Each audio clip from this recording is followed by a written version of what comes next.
Sarnath संदहा Varanasi KPL studio कवि प्यारे लाल गुरु जी के यहाँ यह रिकॉर्डिंग हो रही है और हमारे साथ में हमारे महेंद्र भैया और बलिराम भैया और हमारा छोटा भाई प्रीतम भाई, राजू भाई, अरविंद भैया और हमारा छोटा भाई प्रभाकर भाई।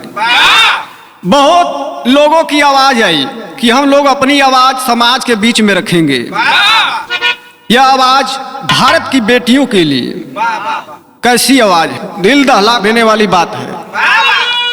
तो कहानी को सुनेंगे, महसूस करेंगे। कैसे मास्टर?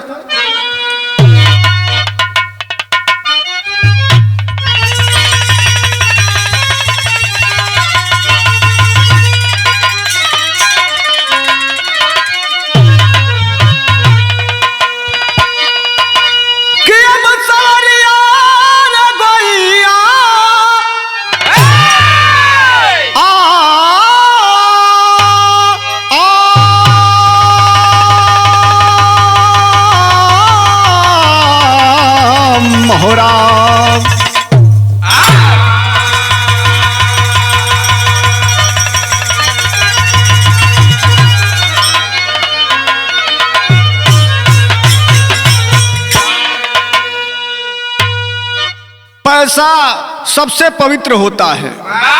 ये मंदिर में भी चला जाता है और मस्जिद में भी चला जाता है। याद रखना, पैसा ऊपर तक नहीं जाता है, लेकिन जब तक आपके पास रहेगा आपको नीचे नहीं गिरने देगा। उसी तरह हमारे भारत की बेटियां हैं, जब तक घर में रहेंगी, ससुराल में रहेंगी, देश में जा करके अपना नाम रोशन करती रहेंगी, तब तक भारत का पगड़ी बचा रहेगा। मैं आपको भूमिका की तरफ लेकर चलता हूं। कैसे?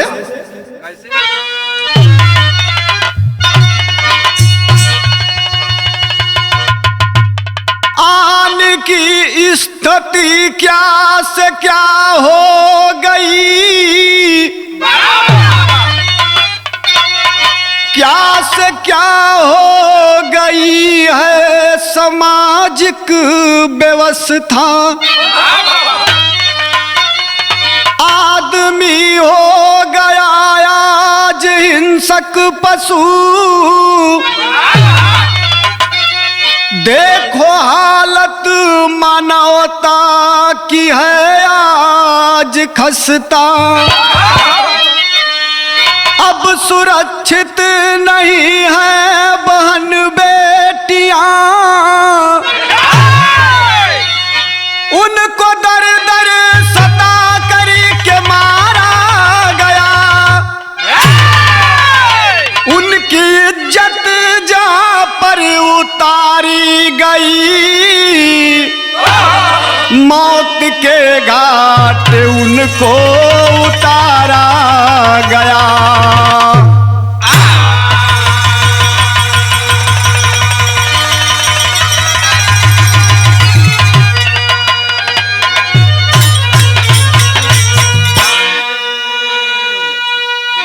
आज का आदमी आदमी नहीं रह गया बाबूजी, हिंसक पशु बन गया है। यहाँ एक लाइन गीत लगत बा। कैसे मास्टर?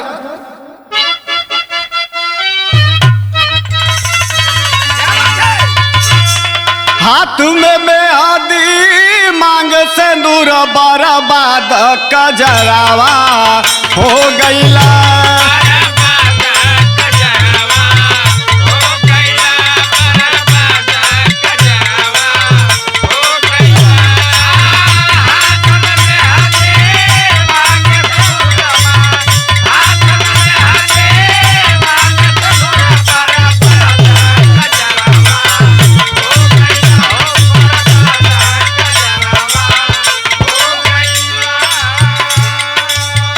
हाथ में मेहंदी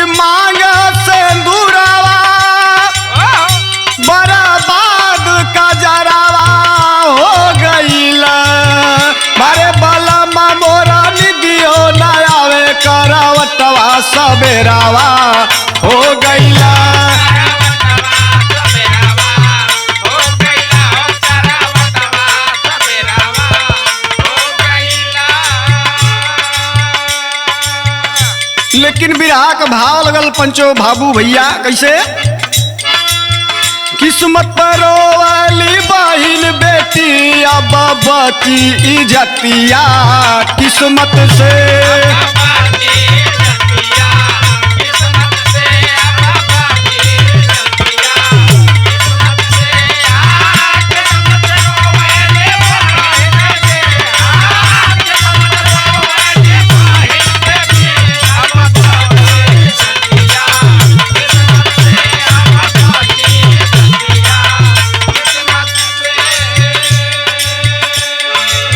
किस्मत परो वाली बहिन बेटी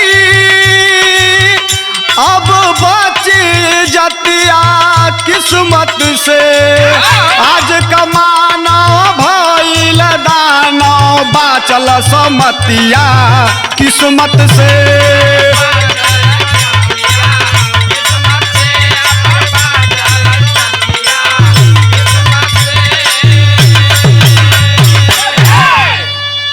किस्मत पर बहन बेटियां रो रही हैं। तब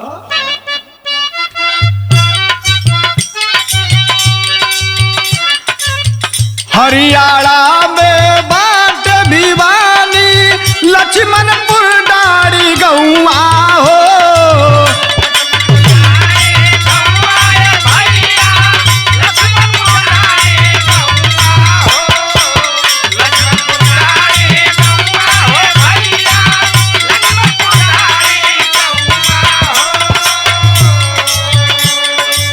वही कराली बेटी मनीषा लेहली जन्म वही ठौआ हो।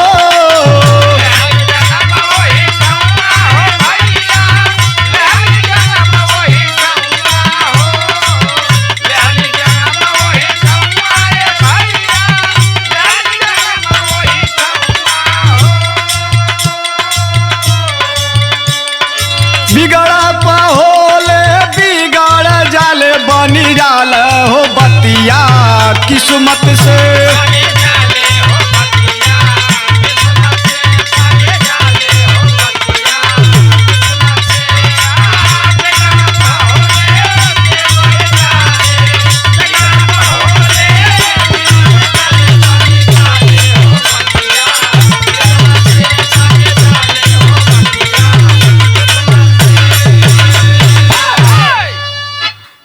हरियाणा की रहने वाली बेटी मनीषा जो बहुत ही शिक्षित थी, अपना परिवार का पालन पोषण करती थी बाबूजी, और जो भी बात अगर बिगड़ना होता है बाबू तो बिगड़ ही जाता है। अच्छा काम हो तब भी बिगड़ जाता है। यहाँ एक लाइन गीत लगत बा कैसे?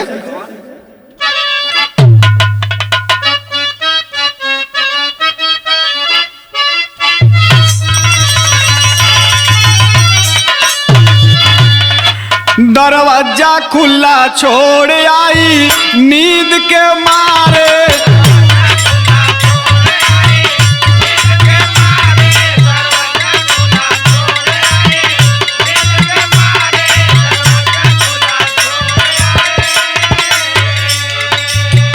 रात मेरे सासू ने पानी मांगा।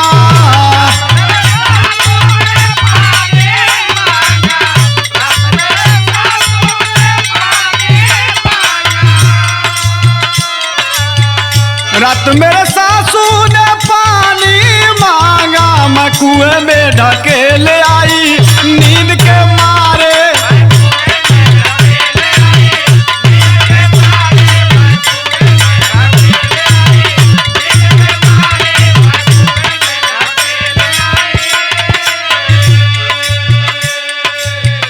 लेकिन बिरहा का भाव लगल बाबू कैसे?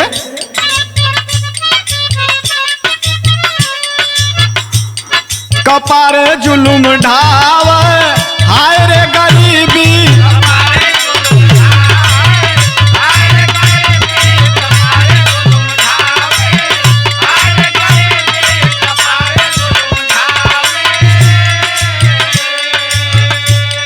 ई सब कुछ कराव हाय रे गरीबी।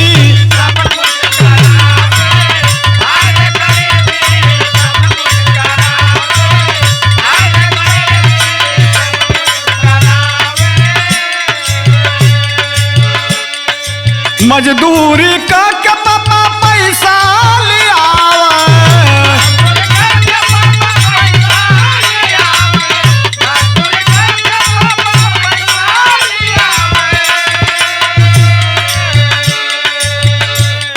बाबूजी मजदूरी कई के पैसा ले आवत हुमन।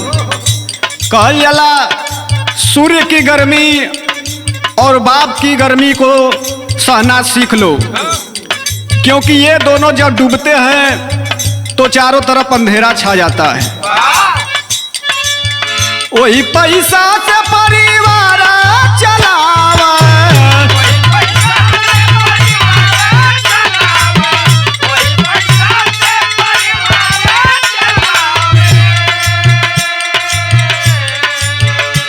सपनों मिटावा हर गरीबी।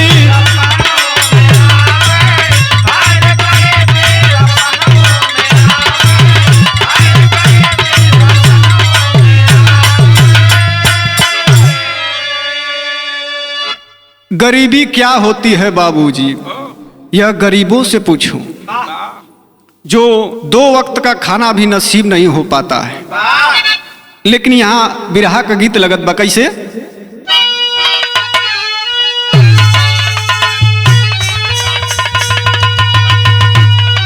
अरे बड़ा की गोतनिया मरला,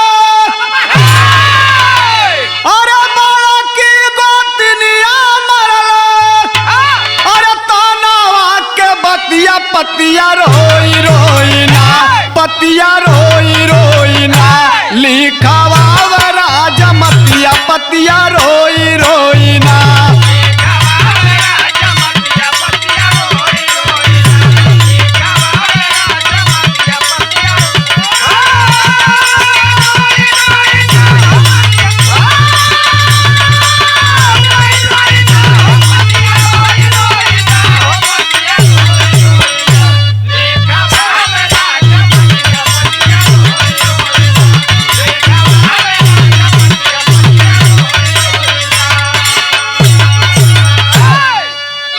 लेकिन भाव लगल बिरहा का कैसे?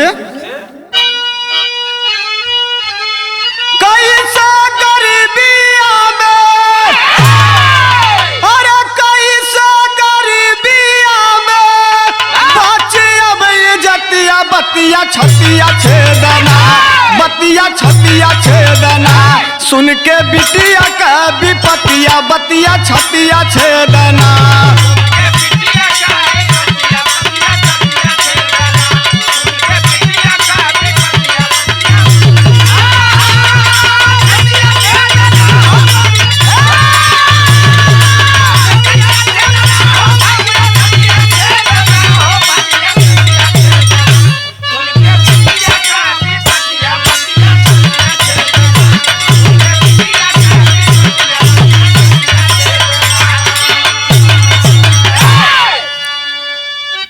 काम करो ऐसा कि नाम हो जाए, या फिर ऐसा नाम करो कि नाम सुन के काम हो जाए।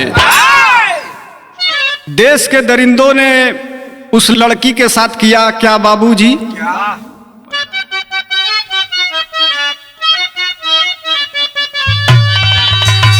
पार्ट टाइम जॉब हो मनीषा तब पुरावा,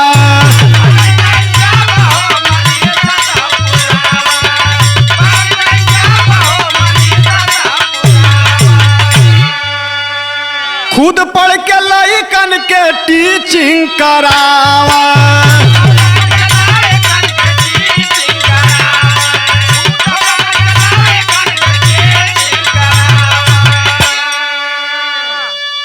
मनीषा गरीब थी बाबूजी, पढ़ाई कर रही है, पार्ट टाइम टीचिंग भी करा रही है बच्चों को, और किसी तरह अपना परिवार चला रही है। उसके दिल में सपना था। क्या सपना था? कहिया डोली जाई कब,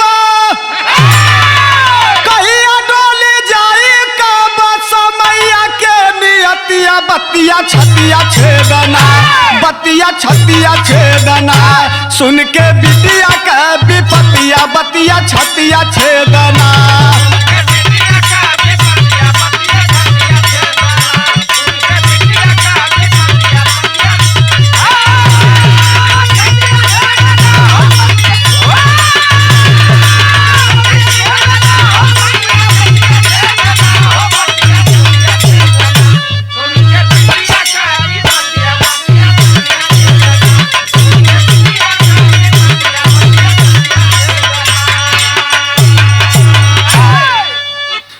मनीषा का बात सुन ले बाबूजी तो एक बार कलेजा के जरूर छेद करी, लेकिन यहाँ विदेशिया लगत बा। कैसे?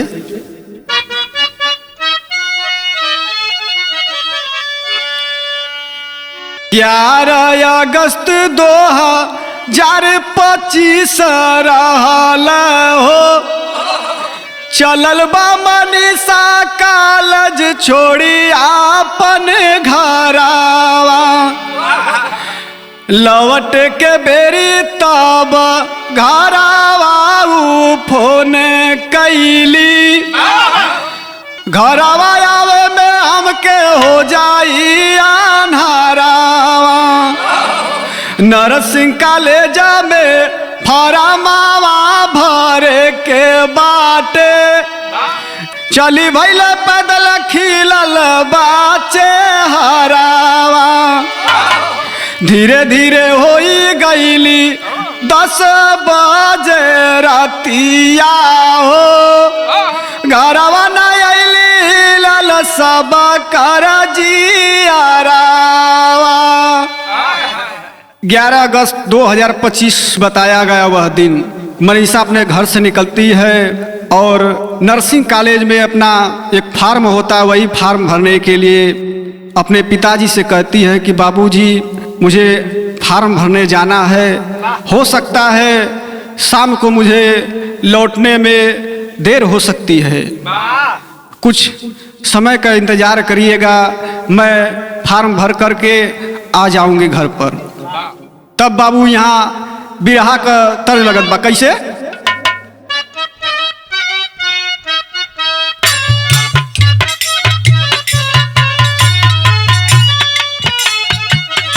माई काली बेटी नियरे बियाह बहो, बाबू काला बड़ी दूरा हो।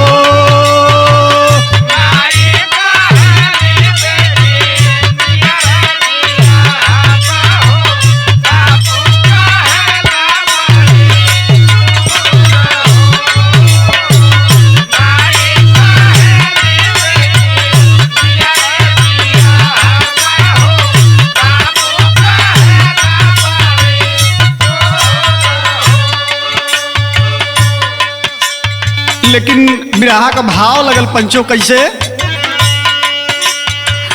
कहवा रही गइल हमर मनीषा बिटियावा हो, पापा सोचल 12 हो।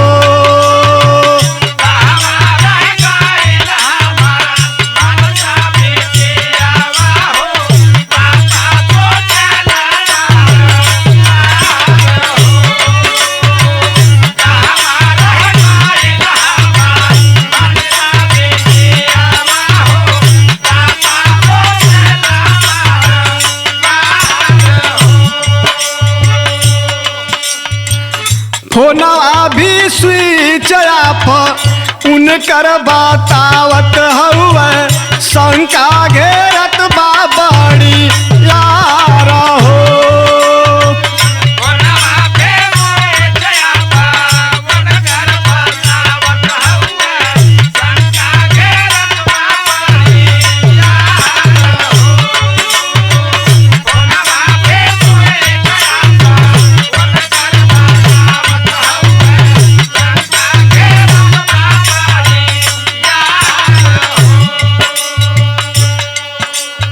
बाबूजी जब रात 10 बज जाता है तो मनीषा के पापा सोचने लगते हैं कि हमारी बिटिया मनीषा अभी तक नहीं आई। फोन भी लगा रहा हूँ, उसका मोबाइल स्विच ऑफ है। पिताजी बाबू घबरा जाते हैं। तब भइला बिहान कैसो थनवा पहुँच गईल, दुख सारा कैल जा हारा हो।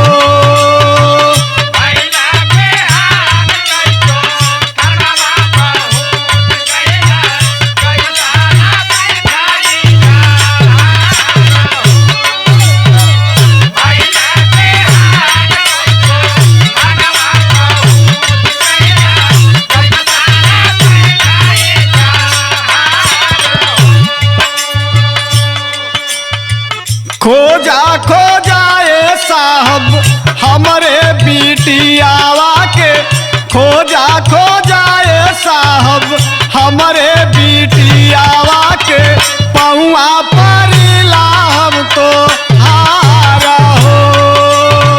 खोजा खोजाए साहब हमरे बिटियावा के, पहुआ परिला हम तो हारा हो।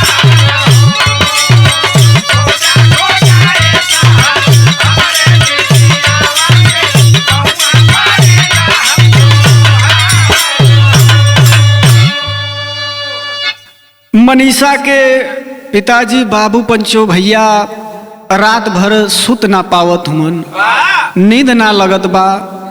आखिरकार कैसे नींद लग जाती बाबू, जिसकी बिटिया रात भर घर नहीं आई, कॉलेज गई लेकिन घर नहीं आई। किसी का भी पिता होगा, उस पिता से पूछो कि बिटिया जो पालता है कैसा महसूस कराता है कि बिटिया होती क्या है। सुबह होता है, पिताजी दौड़े दौड़े जाते हैं थाने के पास और दरोगा साहब से हाथ जोड़ करके विनती करके बाबूजी पैर पकड़ लेते हैं कि साहब मेरी बेटी रात हो गया लेकिन घर पर नहीं आई, पता लगाइए साहब। कहाँ है साहब, कलिए से हमार बिटिया निकलल बा लेकिन पता ना चलत बा साहब। दरोगा साहब के सामने बाबू रो रो करके छाती पीट पीट करके बाबूजी रो रहा है।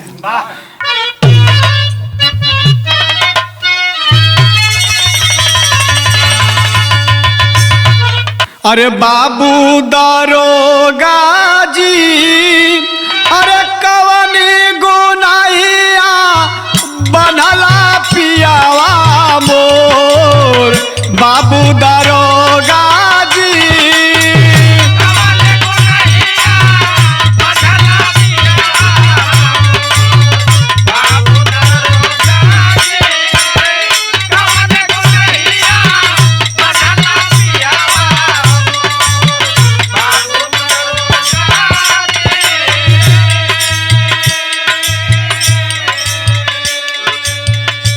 आज एक पिता रो रहा है, कैसे रो रहा है।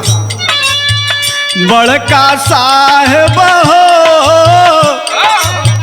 बड़का साहेब हो, कायराइला बिटिया आज हमार, बड़का साहेब हो।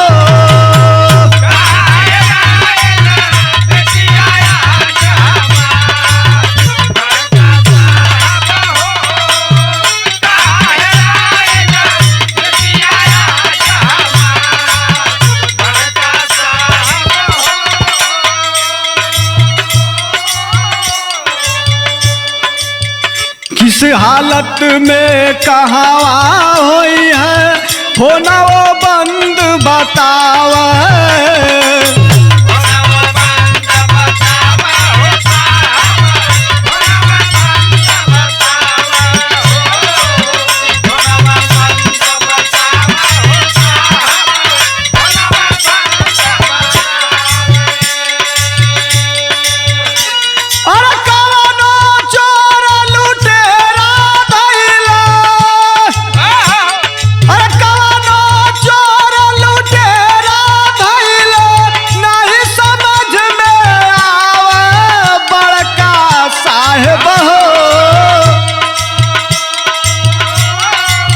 बड़का साहेब हो, 2 दिन बीतल मिलल ना समाचार बड़का साहेब हो।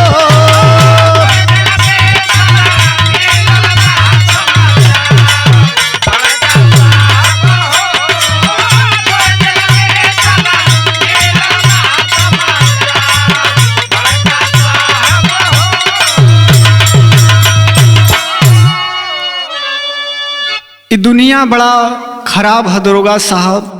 हमारा लड़की हमारे परिवार का पालन पोषण करत रहल साहब। आज बिटिया ना मिली तो हम मर जाब साहब। बाप कलब कलब के दरोगा बाबू के सामने रो रहा है बाबू। लेकिन यहाँ तय लगत बा कैसे?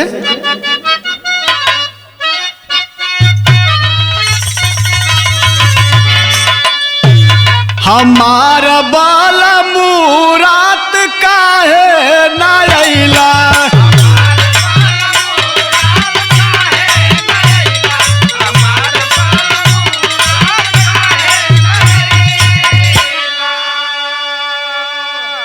लेकिन भाव लगल कैसे बिरहा कर?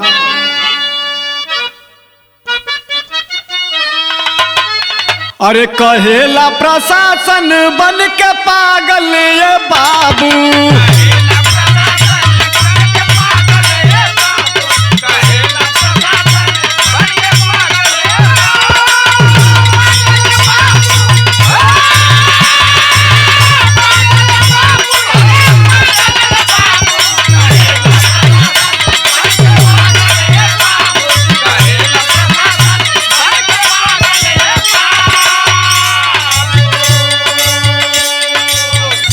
तोहार बिटिया कहीं भागल रे बाबू।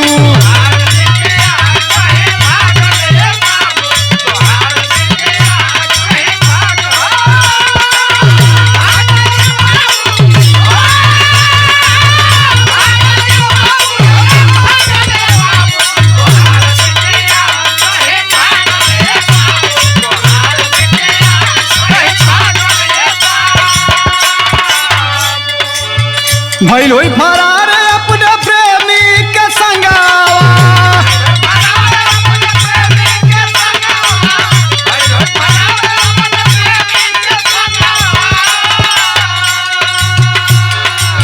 दुई चार दिन में आई तोहरे उलगावा।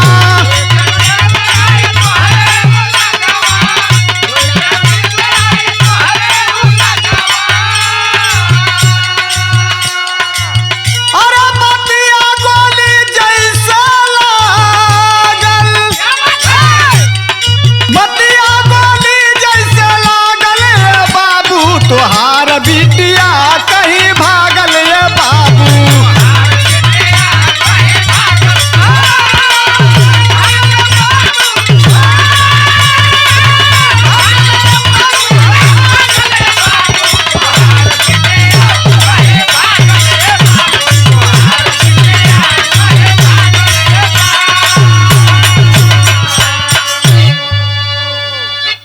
उसी समय दरोगा साहब मनीषा के पिता से कहते हैं कि कोई प्यार वार का चक्कर है, तुम्हारी बिटिया अपने प्रेमी के साथ भाग गई होगी कहीं। बताओ तुम कैसी लड़की पाले हो, संस्कार नहीं सिखाते हो। जाओ घर, तुम्हारा रिपोर्ट नहीं लिखा पाएगा, 2-4 दिन में आ जाएगी। बाबू साहब दरोगा जी का बात सुन के बाबू जी का कलेजा कांप गल हो बाबू। कहल जाला कि प्रशासन मानव कल्याण के लिए रखा जाता है, लेकिन पिता अवाक हो गया बाबूजी। लेकिन यहाँ टेरी लगत बा कैसे?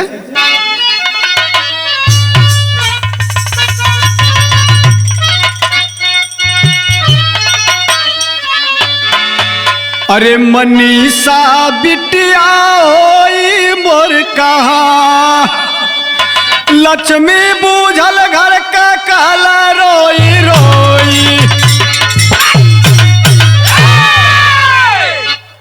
मनीषा बिटिया होई कहाँ, लक्ष्मी बूझल घर का कहल रोई रोई। मनीषा बिटिया होई मोर कहाँ। लेकिन यहाँ पापट लगा तो कैसे?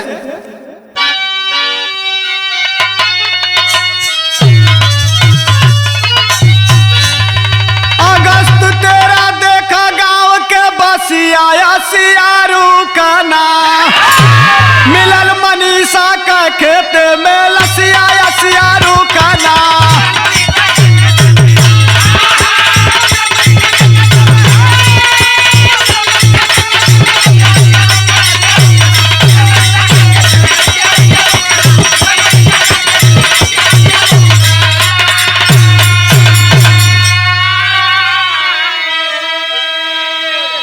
सास नली व ग्रास नली किडनी भी गायब रहली हो, बच्चे दानी गायब रहली कितना दुख उठली हो। हिलल महकमा छोले बाऊ दसिया सियारू कना जल्द पकड़ के दासारन के फांसिया सियारू कना। ए बाबू, गांव में जब मनीषा का लाश पाया गया, सांस नली व ग्रास नली किडनी भी गायब हो गई बाबूजी, और बच्चेदानी भी गायब हो गया। कितना वह दुख सही बेटी। क्या होना चाहिए उस लड़की के साथ। मैं अपने आवाज के माध्यम से कहना चाहता हूं, बेटी अगर सुरक्षित नहीं रहेंगी तो हमारा भारत विश्व गुरु कभी नहीं बन पाएगा। बेटी है तो कल है, बेटी है तो शान है हमारे घर की, आपके घर की और समाज का। लेकिन बेटी पढ़ाओ और बेटी बचाओ का नारा तो लग गया बाबूजी, लेकिन आज बेटियां सुरक्षित नहीं हैं। मैं अपने गीत के माध्यम से आल्हा की तरफ लेकर के चलता हूं। कैसे आए हैं आंदोलन पर गावा पूरा क्षेत्र उतरी हो गईला, हत्यारों को जल्दी करो तू गिरफ्तार।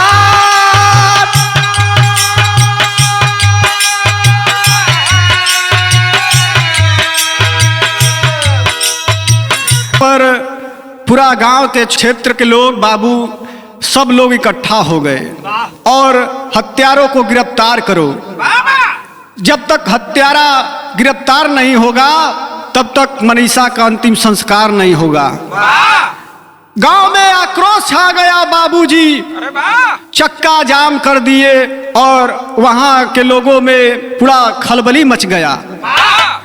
तब यहां सदर लगत बा। कैसे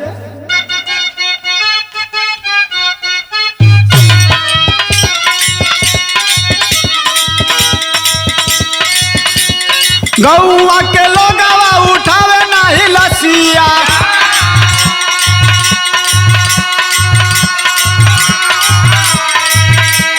हरियाणा में जुटल पूरा जिला ही जावा।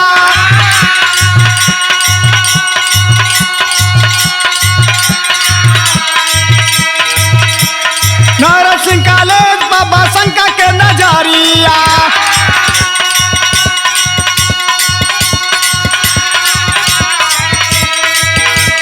जागल बा प्रशासन भैला 3 गिरफ्तार।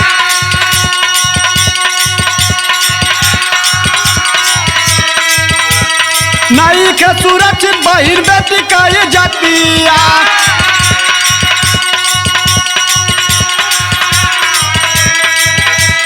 सहल गरीबवा गरीबिया का माँ।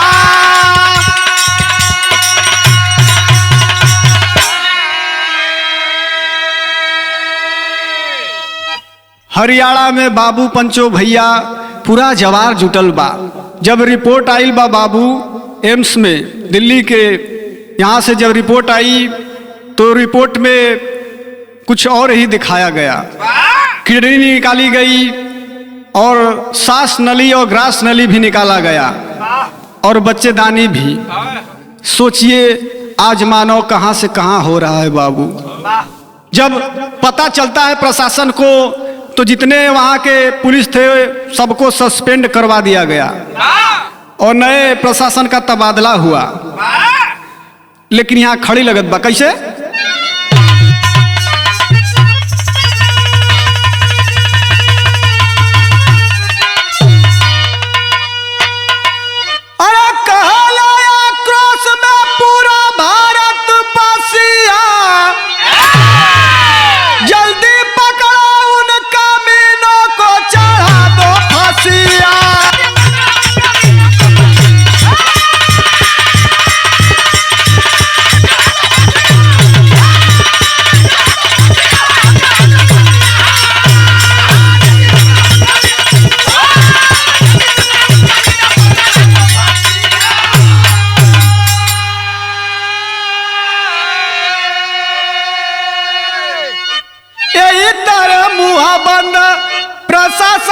बरई है केतना मनीषा यही तरह लूटल जाई है।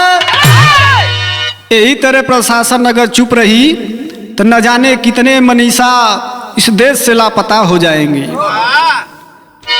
रैया कैसे चैन से उस सत्यानाशिया जल्दी पकड़ के उनका मीनों को चढ़ा दो फांसिया।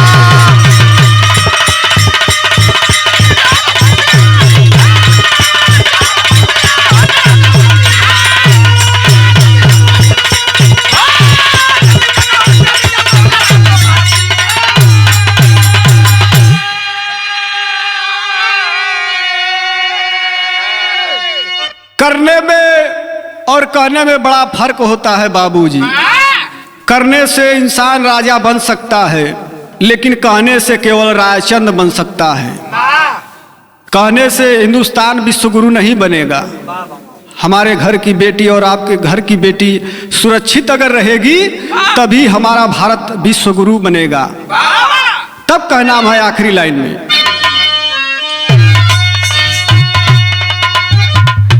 गुरु बिहारी गुरु गणेश गुरु रामलाल गमगीन स्वर्ग चंद्रिका कवि एक गयल सितारा छीन मनीषा बेटी होई मोर कहा